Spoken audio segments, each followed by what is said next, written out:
In this video, I would like to show you a very exciting endgame study. It's not from a game, it's composed by a Russian player Leonid Kubbel back in 1917. And it's white to play and win. So take your time here, you may even pause the video if you want. I just want to challenge you to think for yourself if you can find the right winning move and the winning idea. So in general, when trying to solve endgame studies, I think it makes a lot of sense not to start looking at moves, but first study the position. So that's what I'm going to do with you first. You can see that white is having a rook and a bishop against the queen. White also has one extra pawn, so materially speaking, it's more or less even.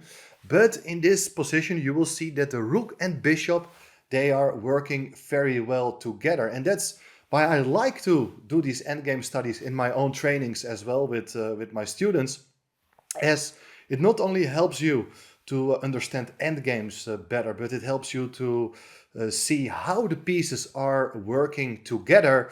You see the strength of the rook and the bishop in this example very well. And of course, it also will boost your calculation skills, because you need to act very fast. It's not a sort of position in which you have all the time in the world. For instance, if black were to play here, black may even consider a move like a queen g2, when the rook will be pinned, because if it's well, it's not allowed to move because the king will be in check, and also the bishop is hanging. So you also see the strength of the queen. So let's forget about that, because it's white to play. I want you to find the best move for white. Now we should think about what the candidate moves are. So in open positions, we always think about possible checks. And let's have a look at one possible check. For instance, how about this move? Rook b3.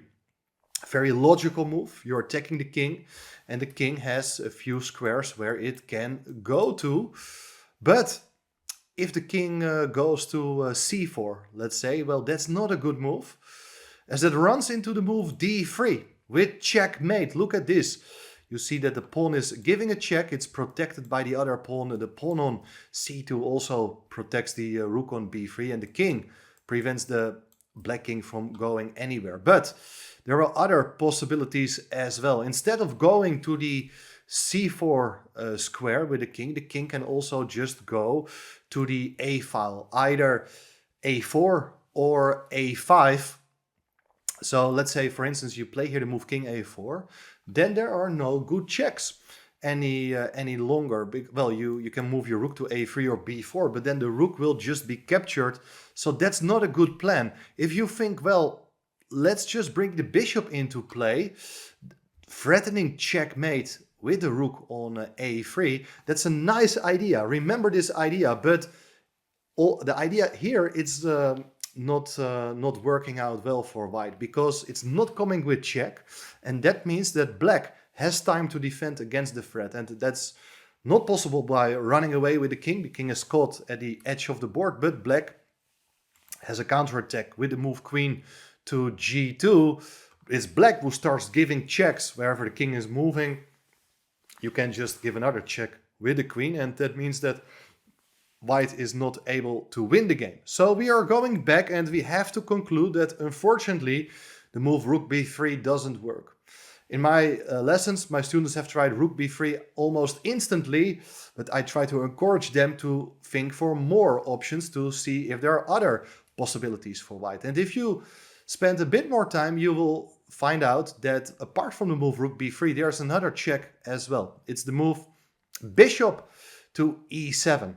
And that makes a lot of sense, because now another piece is helping instantly. You are giving a check, and the rook at some point may come over to help as well. Because here again, if the king goes to the a file, you do see the difference. There is rook a3 with checkmate, the same mating pattern as we have seen in the other line, but this time it's white who just gives checks all the time. There's no time to escape. The bishop protects the rook. The king is not allowed to go to the b file. The rook covers the other square on the a file as well. So that's about the move king to a4. Doesn't make a difference if you do play the move king a5. Absolutely not. There will follow this move. Rook a3. Once again, it's the same mating pattern as you see the king is covering the remaining squares from the black king. So that brings us to the only move for black. That's how it works very often in studies. You have a number of options. You eliminate a few of them because they can easily be refuted. And then you arrive at the critical line. So king c4. That is the only move for the king. And this looks very scary because the king has at this point no squares to go to. But how to make use of it? For instance, if you do play a very logical check with the move d3, the problem is that, well, you're giving a check with the pawn, but the rook is no longer guarding the squares on the third rank. And now the black king has been enabled to move to c3. The pawn is standing in the way of the rook. The king escapes and black is surviving here. So we have to think about another idea. How can we try to catch the king in the middle of the board? But maybe, and that's actually very important, it's not about mate this time. It's you should broaden your horizon and think about other ways, other tools, how you may be able to win the game. So apart from mate, it could be an idea to try to win material. Well, in this case, there's only a black queen on the board. So you got to think about how the queen may be won. Well, looking at forcing moves, that's very important. And hopefully you spotted the next move here by white, which is rook c3. This is a brilliant rook sacrifice with a very clear idea. You're giving a check and black has absolutely no choice. He has to take the rook on c3 with the pawn. And that means that the king can no longer go to c3. After giving the check with the pawn, the only square where the king can go now is d4. So the king goes to d4, and now the main point of white's play has been revealed. Maybe you have seen this idea and felt that the king is about to escape. Well, you always got to look one move further. There is this move, bishop to c5. That's a very good move. It's a check. The king cannot go to e3 because the bishop covers that square. So the only square is e5 for the king.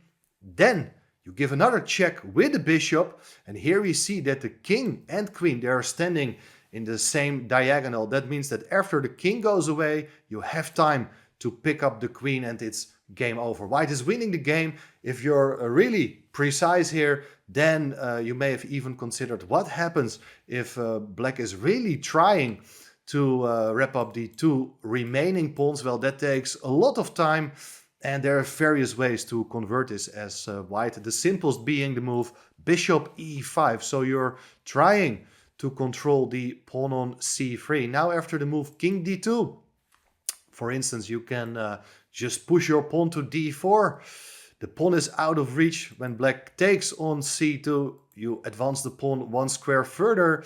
And after the king goes away, now it's time to give up your bishop for the pawn, and after king recaptures the d-pawn, goes forward, and in two moves it will become a queen. And of course it's very easy to deliver checkmate with the queen alone. So that was the point of this endgame study. I hope you liked it. Let me know what you think of this type of challenges. You like endgame studies? Would you like to see more of them? I'm curious to hear from you. And also let me know if you felt this was a very easy one or a difficult one, so that in the future I can reckon with that and see if I can even increase the level of these sort of endgame studies. Thanks for tuning in. Like it, subscribe it, and I will see you soon again. Bye bye.